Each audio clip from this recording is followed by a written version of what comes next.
వ్యాపారాలు దివాలా తీశాయి.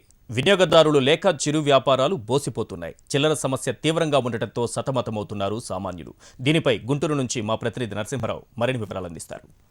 500, 1000 రూపాయల నోట్లు రద్దు చేస్తూ కేంద్ర ప్రభుత్వం నిర్ణయం తీసుకుంటుందో గుంటూరులో వ్యాపారాలు పూర్తిగా దెబ్బతిన్నాయి. అసలు పూర్తిగా వ్యాపారాలు లేక వ్యాపార యాజమానులు ఎవరున్నారో వాళ్ళు దివాలా తీసినట్టు మనం చెప్పుకోవచ్చు. అయితే ఈ వ్యాపారాలు ఎలా ఉన్నాయి ఎంతో మనతో మాట్లాడి కొంతమంది వ్యాపారాలకు చెందినటువంటి యాజమానులు మనతో ఉన్నారు. వారి మాటలు చెప్పండి. 500, 1000 రూపాయల నోట్లు రద్దు చేయడంతో మీ బిజినెస్ ఎలా ఉంది?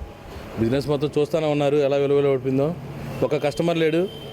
ఆ 2000 రూపాయలు చిల్లర ఇవ్వాలంటే చిల్లర లేదు. ఫస్ట్ 100 రూపీస్ రిలీజ్ చేయాల్సింది తీసుకొచ్చి 2000 రిలీజ్ చేశారు. దానివల్ల అసలు వ్యాపారానికి ఎక్కేవాడు లేడు. వచ్చినా సరే 2000 రూపాయల నోటు తీసుకొస్తే మేము ఎక్కడ చిల్లర తీసుకుని రాము. చిల్లర లేక అసలు వ్యాపారం లేక రోజు ఖాళీ కూర్చొని వెళ్తున్నాము.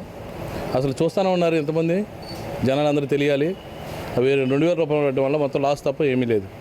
అది నల్లధనాన్ని వెలికితీయడానికే ఈ నిర్ణయం తీసుకొని చెప్పేసి కేంద్రం సమర్థించుకుంటుంది. అంటే వ్యాపారాలు లాస్ పోవాలి అంటే దానివల్ల వ్యాపారాలు లాస్ పోరు కదా.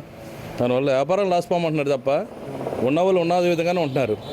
నల్లధనం ఉన్న వాళ్ళు మళ్ళీ మార్చుకుంటున్నారు. బ్యాంకులోకి వెళ్ళి వాళ్ళు హ్యాపీగానే ఉంటున్నారు.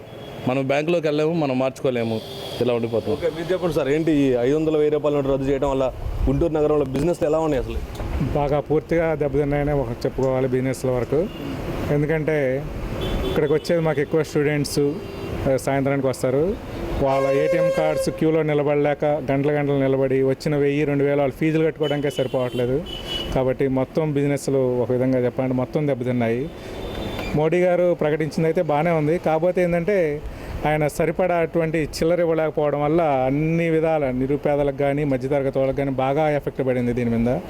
కాబట్టి మోడీ గారు దీని మీద శ్రద్ధ చూపించి ముందుగా 100 రూపాయల నోట్లు లేదా 500 రూపాయల నోట్లైనా కనీసం ఎంత త్వరగా వీలైతే అంత త్వరగా జనాలకి చేరేట్టు చూస్తే కొంతైనా వ్యాపారాలు మెరుగుపడతాయి అని మీకు తెలియజేస్తాం. ఈ 500, 1000 రూపాయల నోట్లు ఏవైతే ఉన్నాయో వీటికి రద్దు చేసినా కూడా కొత్తగా మళ్ళీ మార్కెట్లోకి రావాలని చెప్పేసి వ్యాపారస్తులు కూడా కోరుతున్నారు. అయితే ప్రస్తుతం కేంద్రం ఆ దిశగా కూడా ఆలోచించాలని చెప్పేసి కూడా ఇక్కడ ఉన్నటువంటి వ్యాపారస్తులు కోరుతున్నారు. ఇది ప్రస్తుతం మనం చూసుకుంటే 500, 1000 రూపాయల రద్దు ఎఫెక్ట్ వ్యాపారులపై పూర్తిగా పడినట్టు కూడా మనం చెప్పుకోవచ్చు. కెమెరామ్యాన్ శంకర్తో నరసింహారావు, HM TV, గుంటూరు.